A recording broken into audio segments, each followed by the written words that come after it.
Carro inverte 36.000 BTUs. Olha o barulho que está fazendo.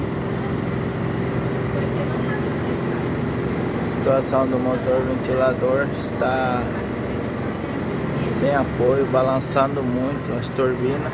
Olha o barulho que está fazendo.